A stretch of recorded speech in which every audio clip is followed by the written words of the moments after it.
savez, hein, tous, la rénovation fait partie des grands enjeux et des grands sujets de demain.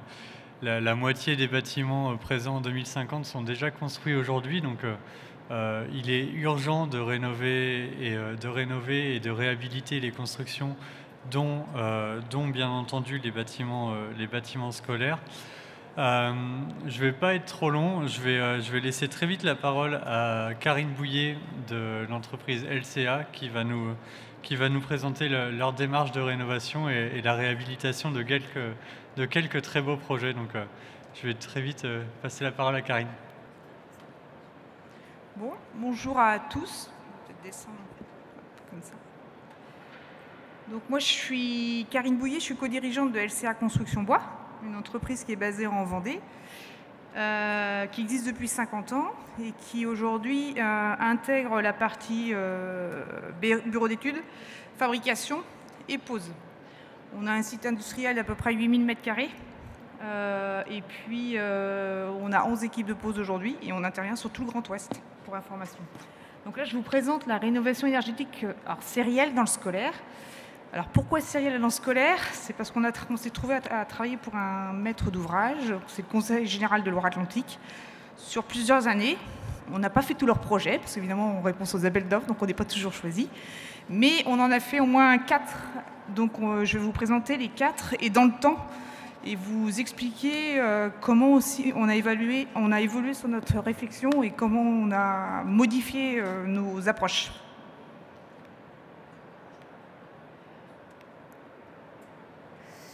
Alors la première rénovation qu'on a fait avec eux, c'est en 2014, à un collège à Cordemais.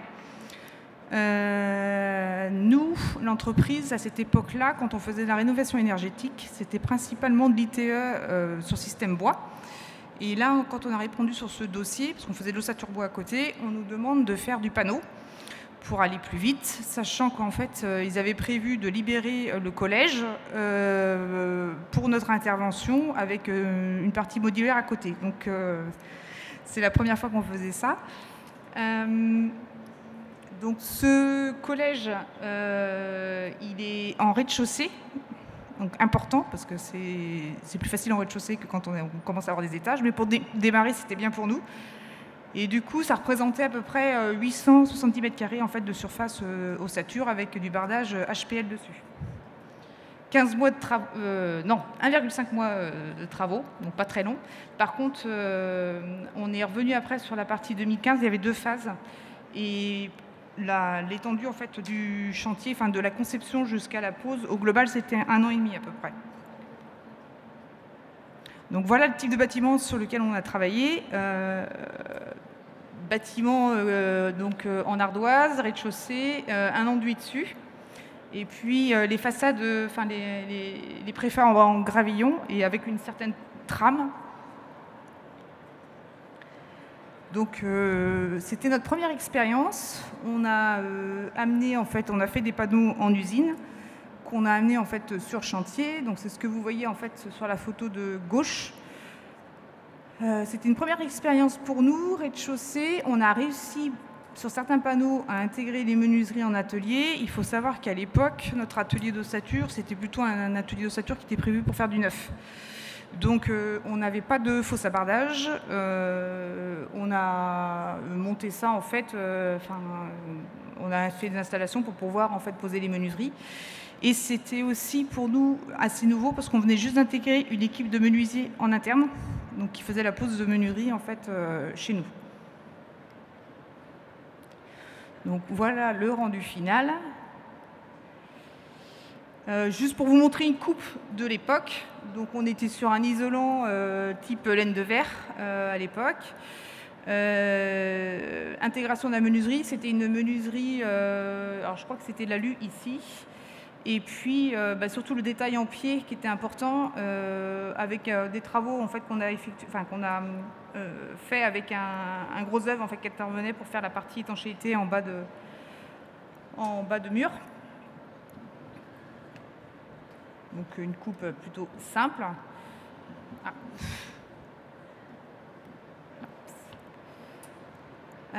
Et on a du coup continué après sur un deuxième collège un peu plus tard. Alors ce qu'on a pris sur la première partie, c'est déjà commencer à lancer de la série et que tout arrive en temps et en heure sur chantier, parce qu'en fait la mise en œuvre sur chantier est assez rapide. Donc il faut que la partie atelier suive.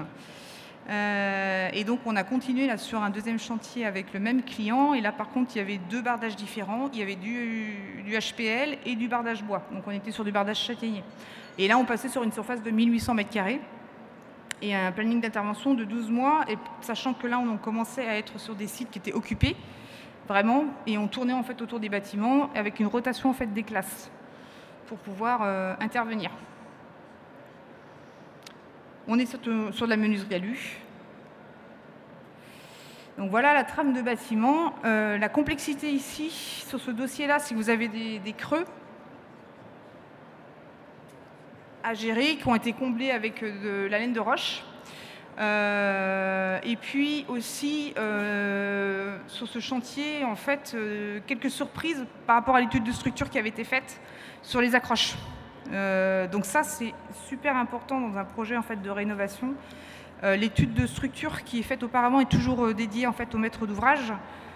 Donc super important de la faire correctement, et surtout quand vous partez en marché privé, il faut l'imposer en fait, au maître d'ouvrage, parce que sinon il risque d'y avoir des surprises à l'accroche. Voilà. On a fait un chantier l'année dernière sur une école où en fait, les sondages ont été faits qu'en façade, pas sur les murs en fait, qui étaient sur les côtés, et on s'est retrouvé sur les murs sur les côtés avec de la pierre friable d'époque, parce qu'on était autour de La Rochelle, et du coup la grosse surprise pour les accroches, il a fallu tout revoir ce qu'on avait prévu sur les accroches, mais le sondage en fait, les sondages qui avaient été faits que sur la partie façade et pas sur les côtés. Donc là, vous voyez en fait à gauche une pose de menuiserie en atelier. Donc c'était l'atelier de l'époque. On avait accroché en fait les murs à la verticale pour que les menuisiers puissent travailler et puissent poser leur menuiserie en étant à l'aise. Et puis derrière, nous, ils sont avec un appareil là, qui est à ventouse et qui amène les menuiseries en façade. Et ensuite, ils font les entourages en fait, de fenêtres en alu. Donc là, on était encore en mode plutôt artisanal. Voilà le rendu final. Et ensuite, on a attaqué en 2020 un dossier sur Blain. Alors, plus important, on est sur 2100 m² de façade d'ossature bois. C'est une rénovation, mais aussi une restructuration, puisqu'il y avait la création d'un préau qui liait les deux bâtiments. C'est ce que vous voyez au fond. Et là, par contre, du coup aussi plus de contraintes liées en fait à l'utilisation des bâtiments, puisque les élèves étaient nombreux, il n'y avait pas trop de place pour la partie préfa, donc on avait moins en fait de temps d'intervention sur chacune des façades. Donc ce qu'on fait quand c'est comme ça, c'est qu'on travaille en fait toute la partie qui ne fait pas trop de bruit en semaine normale, et nos interventions de pause qui vont faire plus de bruit et où il y a grue aussi, du coup on intervient sur les périodes de vacances scolaires. C'est pour ça qu'on a un planning en fait, qui dure 13 mois.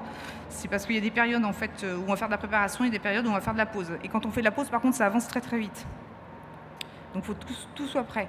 Là, sur ce dossier, en plus, on avait du bardage métallique et du bardage en robinier. Donc, et aussi, après, on a rapporté en façade des espèces de grandes barres en, fait, en robinier qui n'étaient pas droites. Donc il fallait aussi intégrer les supports pour pouvoir les accrocher. Donc voilà le bâtiment au départ, comment il était. Donc on retrouve notre belle architecture des années 70 avec des trames. Là, en cours de chantier, et vous voyez en fait sur la droite les pattes qui ressortent, c'est les pattes qui vont servir à accrocher les barres d'acacia, enfin de robinet, pardon. Et puis vous voyez, alors nos panneaux, à l'époque, toute la partie bardage, on l'avait faite sur chantier, on ne l'avait pas fait en atelier. Par contre, vous voyez sur le camion que les menuiseries arrivaient montées sur le panneau. Donc là, on est sur sur une phase où encore on est en train de travailler avec l'ancien atelier qui n'était pas forcément prévu pour ce type de travaux. Donc entre deux, à la fin de ce 3e chantier, on a décidé d'investir sur un atelier avec des fosses à bardage, notamment, et puis à revoir tout notre processus en fait, de production pour pouvoir s'adapter en fonction des chantiers, parce que vous avez vu à chaque fois les bardages ne sont pas les mêmes, les hauteurs de murs ne sont pas les mêmes, les épaisseurs de murs ne sont pas les mêmes, et notre outil était trop limité en hauteur, en épaisseur, donc il a fallu tout revoir. Et on voulait aussi aller un peu plus loin sur la partie finition, c'est-à-dire que OK pour les menuiseries, OK pour l'alu, et c'est possible, si on pouvait faire le bardage quand c'était possible, on voulait essayer de le faire en atelier. Donc le rendu final. Et donc on a attaqué en 2021 un nouveau chantier. Donc là c'est le premier qu'on a fait avec notre nouvel outil, puisque l'outil a été posé entre 2020 et 2021. Donc ce chantier-là, 4800 m², c'est en fait un bâtiment, un collège en SNI en étoile. Je vous montre juste des photos pour voir ce que ça donnait avant. On avait une photo vue d'en haut. C'était vraiment un bâtiment qui était vieillot en fait pour les élèves. Et du coup là, ils ont décidé de mettre de la couleur partout. Donc du coup, on n'était que sur de la menuiserie extérieure alu, beaucoup de bardage métallique et puis du HPL aussi. Donc en atelier, là on est allé jusqu'au bardage métallique fait en atelier, pas le HPL. Le HPL c'est toujours compliqué parce que les architectes, vous voulez des lignes et c'est pas toujours évident de pouvoir faire ça en atelier. Donc on avait tout préparé en amont. Par contre nous on prépare tout en amont. La partie panneau elle est souvent pré-percée. On va prendre sur site les cotes et on va tout faire pré-percer pour gagner du temps en fait quand on pose sur chantier. Donc voilà ce que ça donne en cours de chantier.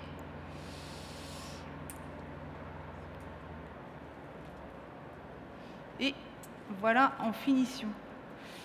Là, particulièrement, ce chantier, on est intervenu qu'aux périodes de vacances pour toutes les parties mûres.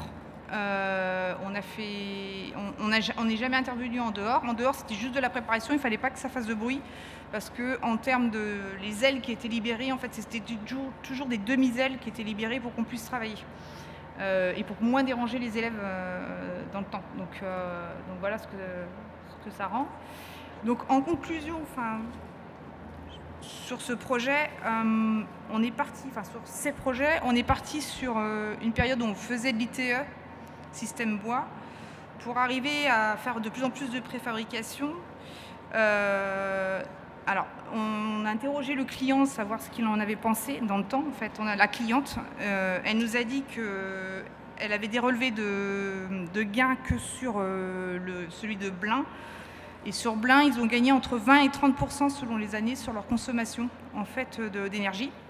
Donc elle nous a dit aussi que sur les 20 à 30%, il y avait aussi une partie qui était due à la sobriété énergétique qui avait été mise en place sur le collège, parce que c'est tombé en fait sur les années où l'électricité a coûté très cher et le gaz avait augmenté. Donc ils avaient baissé les températures en fait dans le collège.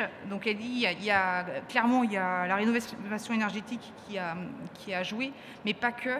Il y a aussi les comportements des gens et du personnel. Par contre, ce qu'elle disait, c'est que là où ils ont beaucoup gagné, c'est sur la qualité de l'air intérieur, parce que là, ils ont fait des mesures en termes de qualité de l'air et c'est carrément mieux que ce qu'ils avaient avant. Donc, c'était important pour eux.